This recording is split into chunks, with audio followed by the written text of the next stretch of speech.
more of the double shots. I'm Alex Fitzgerald, sitting here with my cousin, James Fitzgerald. This is the podcast where we love to talk a little about coffee, but a lot about business and investment in Australia.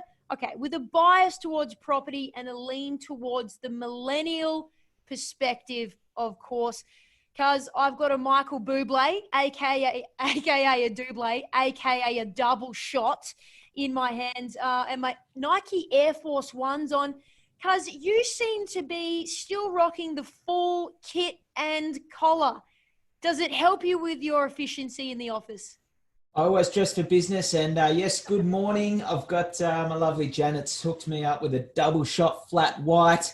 Good to be here on a Friday yet again. A massive day too, massive day. We've got the National Cabinet meeting today. Oh. So that'll be happening. In fact, it's happening right now. So hopefully we get the back end of that and the news that comes out of that at the end of this podcast. And then we've got a big agenda this week too, because it's been a big week. But I want to talk first and foremost, before I talk about the agenda, you just missed out last week. We'd finished recording and then you got served up with an absolute zinger from our mate ScoMo. Tell us about what you like. It was an absolute zinger. I read out of context one of the greatest lines that probably will ever come out of ScoMo's mouth. Shortly after the cabinet meeting, probably within minutes, I logged on to see what was said, and the particular article I looked at just took out the phrase verbatim, "We can't keep Australians under the doona." And me reading that in true blue Aussie fashion, although maybe a Pauline Hanson had read it, "You can't keep Australia under the doona." I just thought it was so funny. It just tickled me, and we were running around the office pretty much saying that. So out of context, one of the most Australian things that ScoMo has ever said. Yeah, and look, he's talking about reopening Australia. It was a big speech that he gave last week. He said Australia's got the early mark, and that's going to probably lead a lot into the topics of this week. We're going to talk about the news of the week, as usual. House price and rental data came out during the week, so we'll give a bit of an update on that. We've also got a bit of a Trans-Tasman bubble topic forming at the moment, so we'll see what that might mean for every one of us. Tax reform, and we've got a little debate, you and I, at the end there, that we want to talk about home ownership in 2020 and beyond. What does it look like? So, however, need to start with clean up some business from last week. There was a bet. There was a bet because you made a huge claim, which now looks like you actually went a little bit conservative. You said by Sunday, I forecast 3 million downloads of the COVID Safe app. And I think we smashed it out of the park, Australia. We're now sitting on about 5 million. I could stand corrected a little bit more than 5, but I do owe you 2 double shots, 2 Michael Bublés. Yes, 2 double shots. And to recap as well, just for those who are listening in and might have missed last week's episode, Scott Morrison wanted us to get to 1 million people downloading the COVID Safe app by the end of week 1. I said at the time that we're at 2.5 and we would go beyond 3 mil by the end of Friday.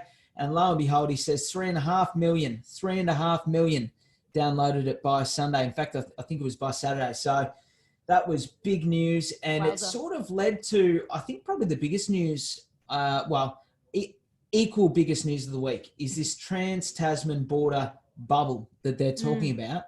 And I know that your household, Dean, your partner, does a lot of business in New Zealand. So this would have been very welcomed in your household. Maybe you want to give us the update of what that looks like and what it might mean for everyone.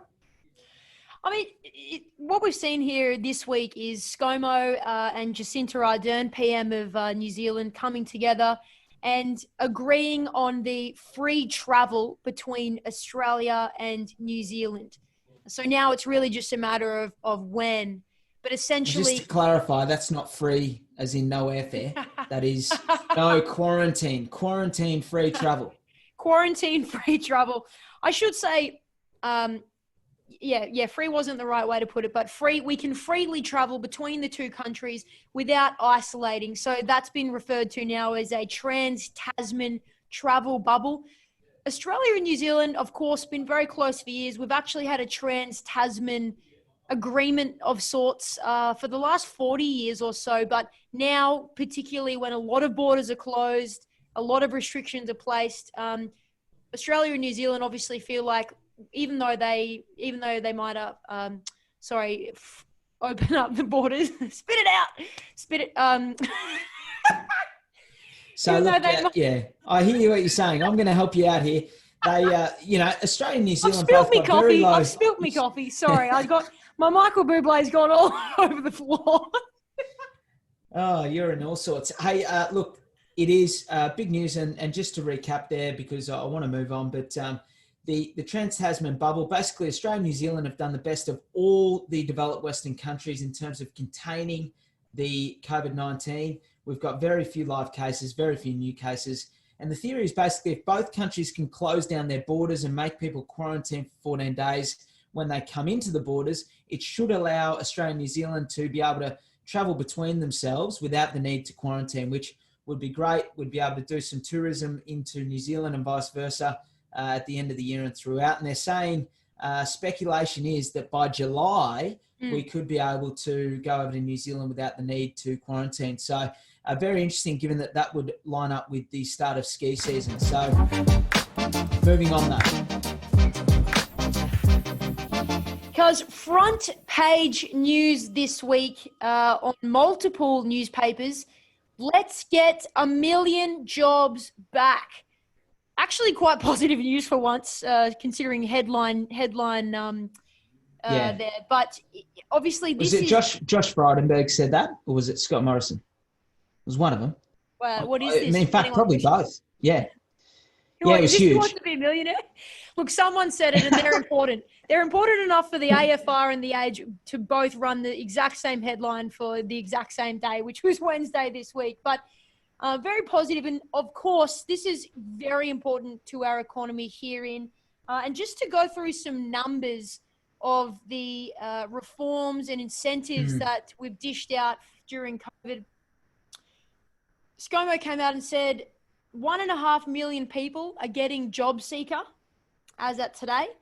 730,000 businesses applied for Job Keeper. This is from Josh Frydenberg, Treasurer. And just under 5 million of those people at those businesses are receiving the Job Keeper. Furthermore, 1.2 million people have accessed their super. So obviously about 1 million of those listen to our podcast and have taken my advice to get out their super. So I'd say that's why we've seen quite a spike there, obviously. Yeah, look, and Josh Frydenberg gave a fantastic speech at the National Press Club.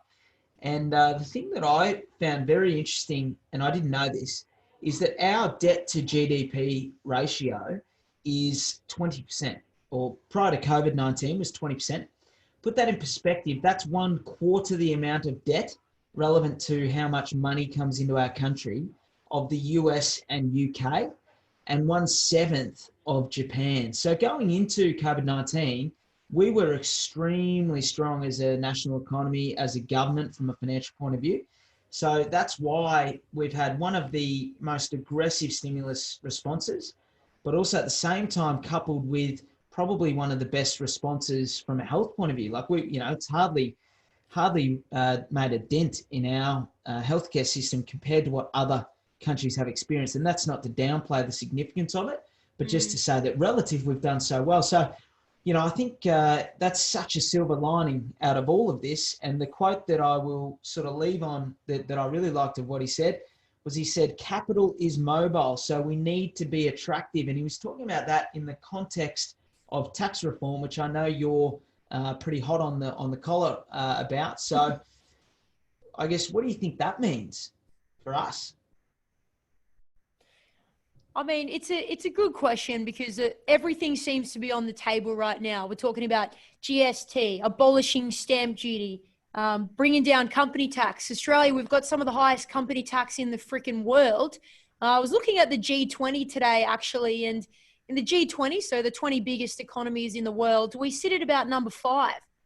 So we charge 30% company tax.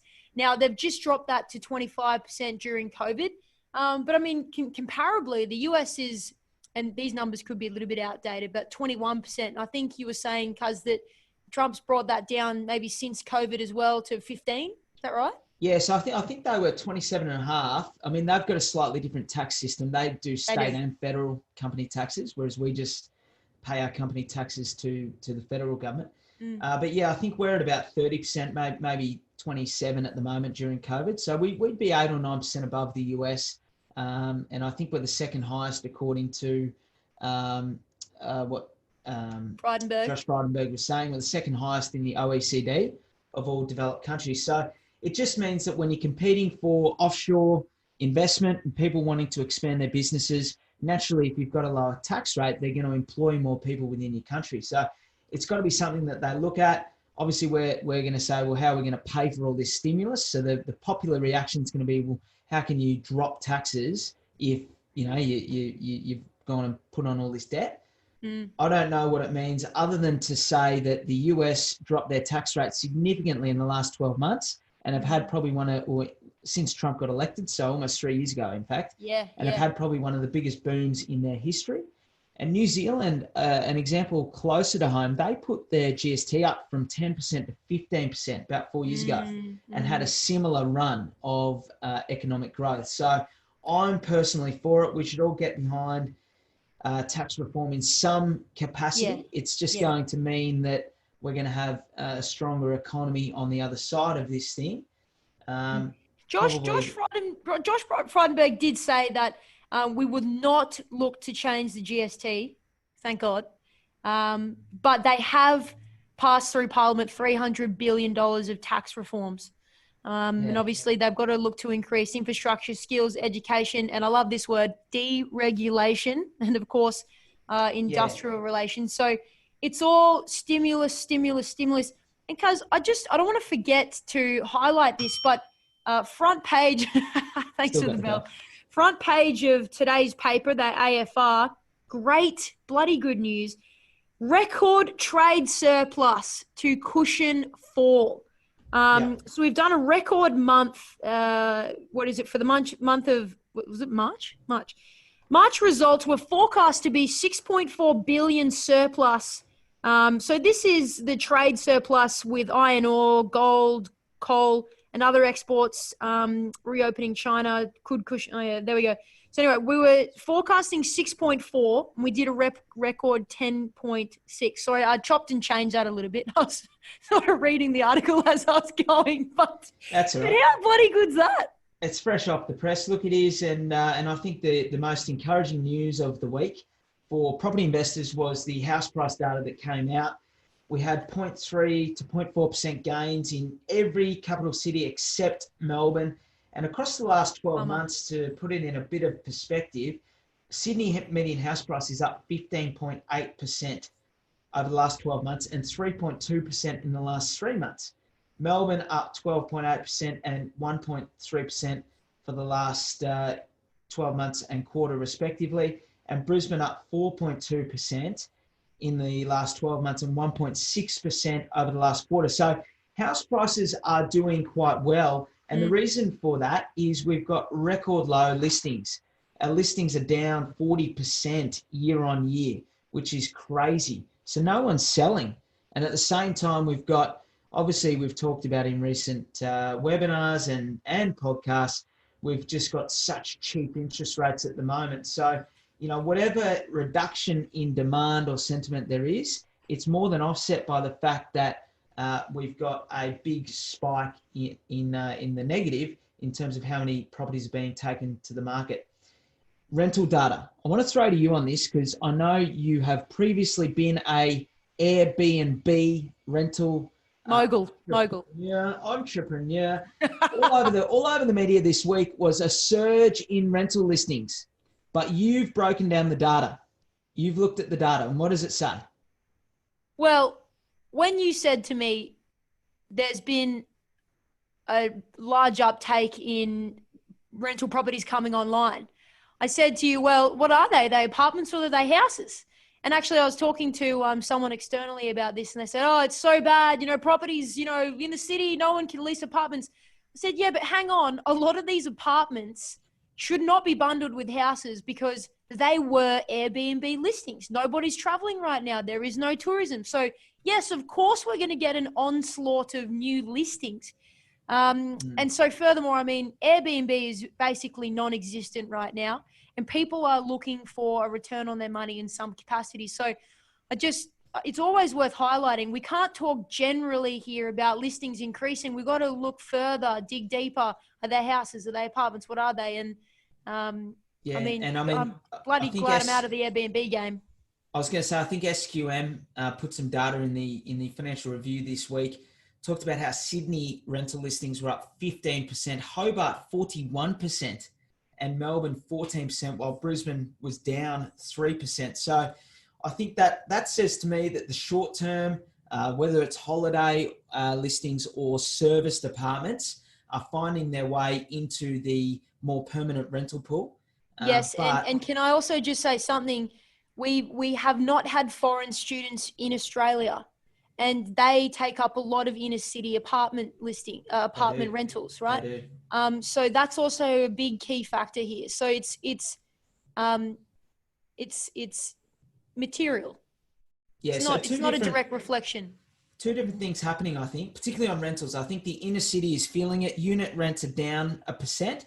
House rents are hardly down. So the units are feeling it, you're right. But most importantly, if you look at where the surge in listings is, it's in those holiday and short-term stay areas. So hopefully the National Cabinet's starting to open up the country. We'll see an easing of that in the coming weeks. But yeah, it would suck to have a holiday home at the minute.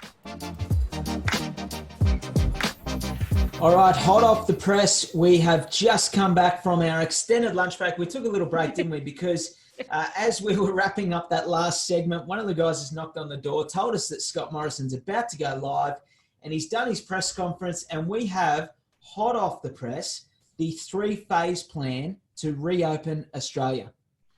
Lay it down for us, cuz. It's all you. Well, look, okay, so first of all, every single state has a little bit of discretion to implement this in their own certain way. In ScoMo's words, they have the ability to cut and paste. So that's bad news for you with your dictator down there, Daniel Andrews. But in any event, for the rest of us, it's probably good news. So first of all, phase 1, which is immediate, is you can have up to 5 guests at your home, up to 10 indoors. We're still got to work from home, but all the golf courses and schools are open. Boot camps, cafes and restaurants, up to 10 people. You can have funerals of up to 30 people and weddings of up to 10 people. So that's big. That's big. And the New South Wales and Queensland, in fact, the Queensland Premier's just come out and said every single one of those will apply from May 15th, which is next Friday. So Queensland pretty much incorporating that straight away. Next step is we go to 20 people. This is in stage or phase 2, 20 people. We're going to open the gyms, the cinemas and galleries, and we're allowed to go outdoors, and sports groups of up to 20. So that could mean community sport will be back by then. And the Queensland Premier has said that that's going to take effect from the 12th of June. So Queensland being very aggressive on this front. And then finally, you got what you wanted. Phase 3, Trans-Tasman travel will be incorporated in phase 3, and they'll be allowing up to 100 people, interstate travel, pubs and clubs, gaming venues, everyone returning to work. And the Queensland Premier has said that is going to come into effect on the 10th of July. So, wow, we're pretty much back to normal thereabouts by the 10th of July. Clubs in July, nightclubs, clubs and pubs. Apparently. Jeez. We might see old Six Beers, who's got to lock himself out of his savings account, come back out of the woodwork. Not wrong. Hey, guys, I saw a funny tweet by a Canberra Times reporter. She said, "We can go and kick the footy this weekend in groups of less than 10.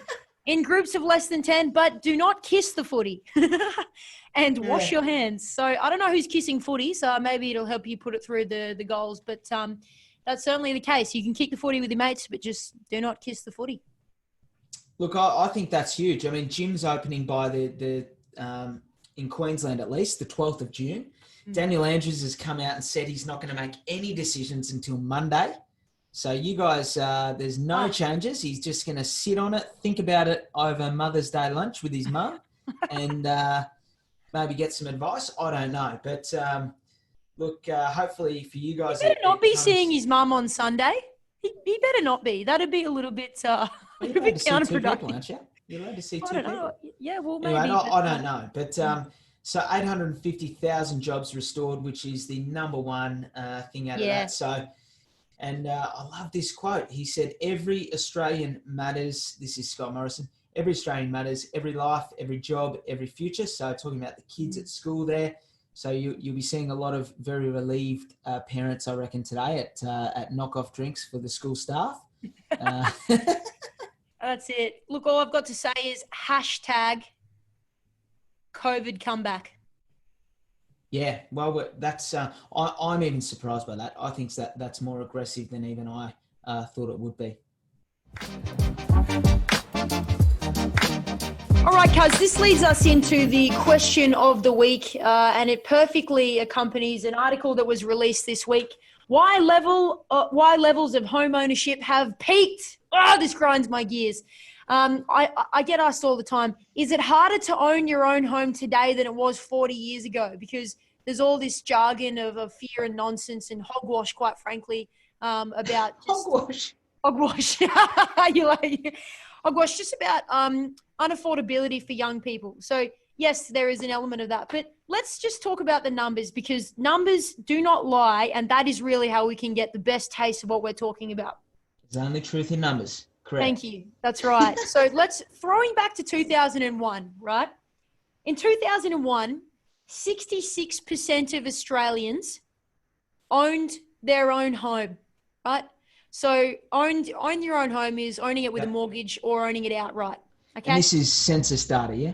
Yeah, sorry. This is census data. So it's pretty much the best data you can get from the Australian Bureau of Statistics, which is what we rely on, of course, all the time. 66%, yep. 66%. Throw forward to today.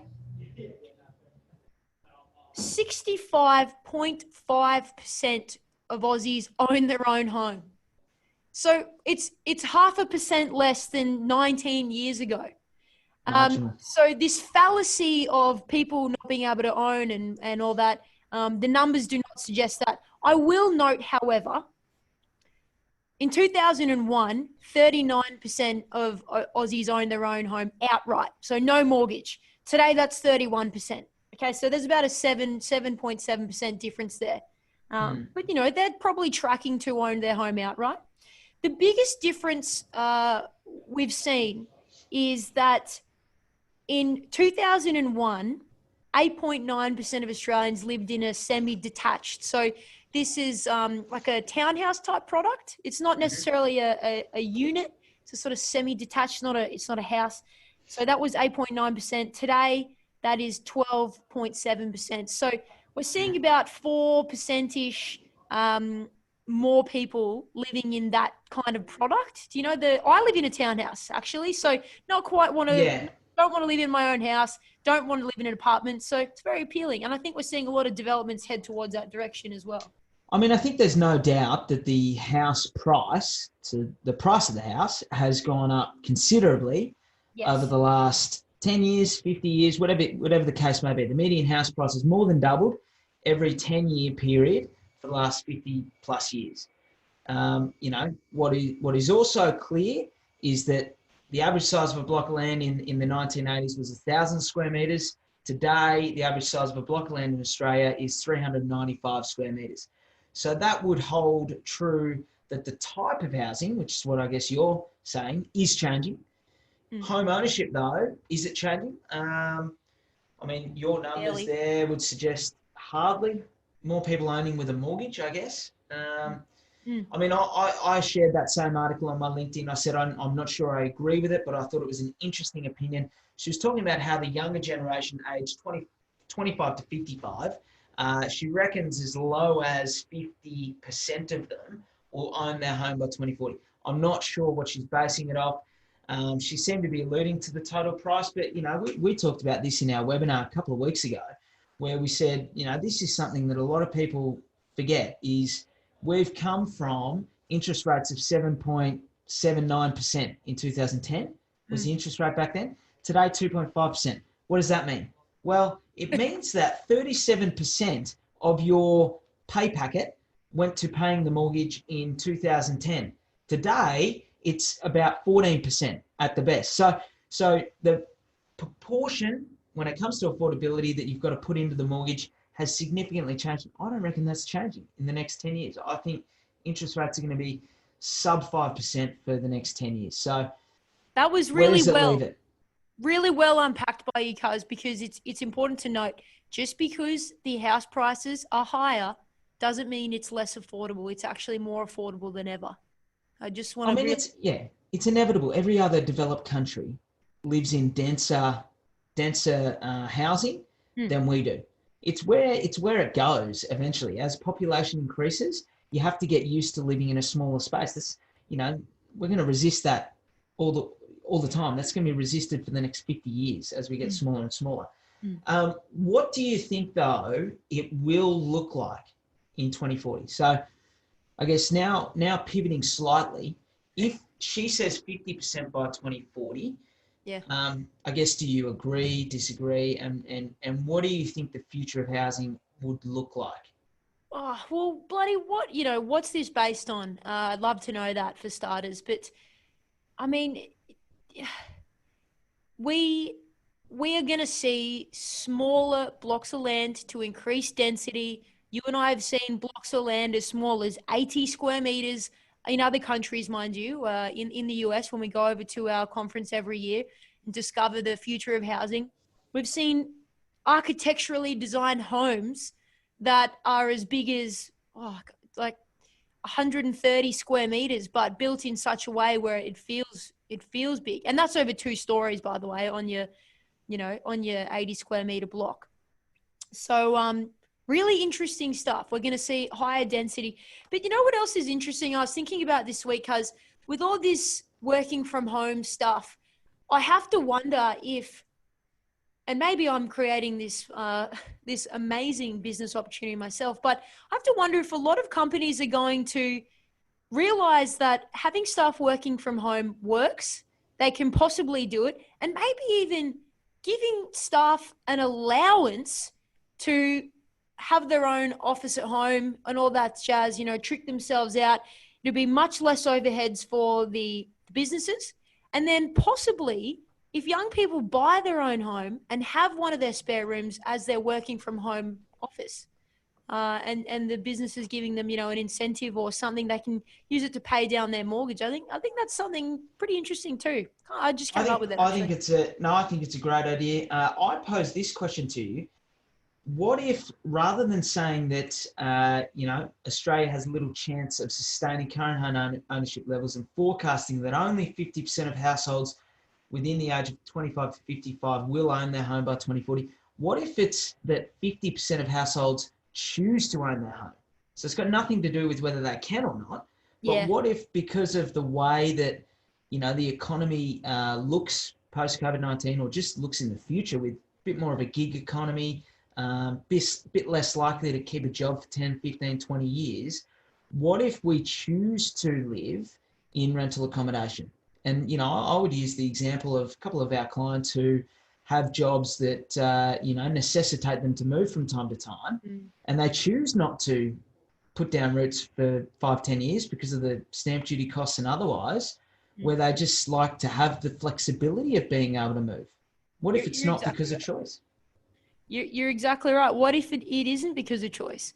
And I think, we've got actually quite a handful of clients that I can think of just now that are renters, but they own their own investment property. So they actually don't own where they live. And you can bet your bottom dollar that that is probably, that's not accounted for in all these stats as well, by when she talks about Australians owning their own home by 2040. So look, there's a lot to unpack there. There's a lot at play, but I want to leave, before you wrap us up here, I just want to leave on one point, and that is visit a friend of mine. Hope he listens. If so, hello, Sean. He lives in Toronto, right? And the place that he lives, median house price $1 million. He and his partner looking to get in the market in the next couple of years.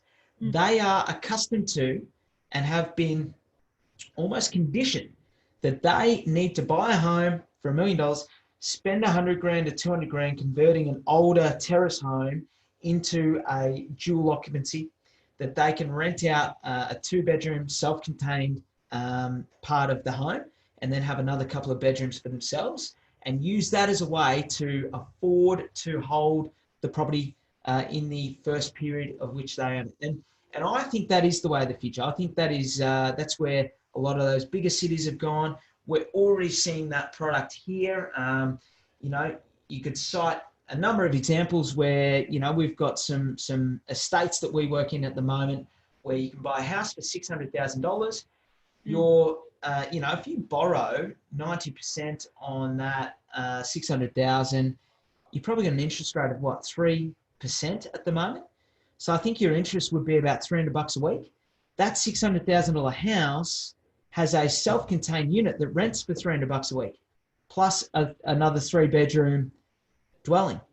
So I see that as being the housing of the future, is finding ways to maybe create a bit of an income out of our household as well as living in it, so that it is even more affordable. And that's the opportunity that we've got today with technology, Airbnb, all these platforms that enable that. So that's my theory.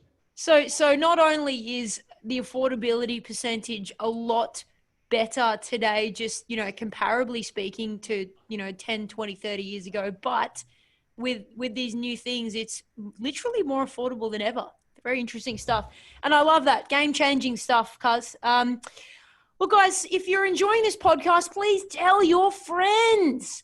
Of course, if you're listening on Apple as well, we'd love you to write us a review. I know it's early days, but trust us, we will only get better. From here in, we're going to be recording on a Wednesday and releasing very early Thursday morning so that you're very informed running into your weekend. Cuz, anything else you'd like to add before we sign off for the big week? I'm excited for our guest next week. If we can get the schedules to line up, which would be good. And I guess, the only other thing I would say is Happy Mother's Day to all the mothers out there, and TGIF. Have a good weekend. Locked up in the state of quarantine with Daniel Andrews there. Thank you, Mr. Andrews. TGIF.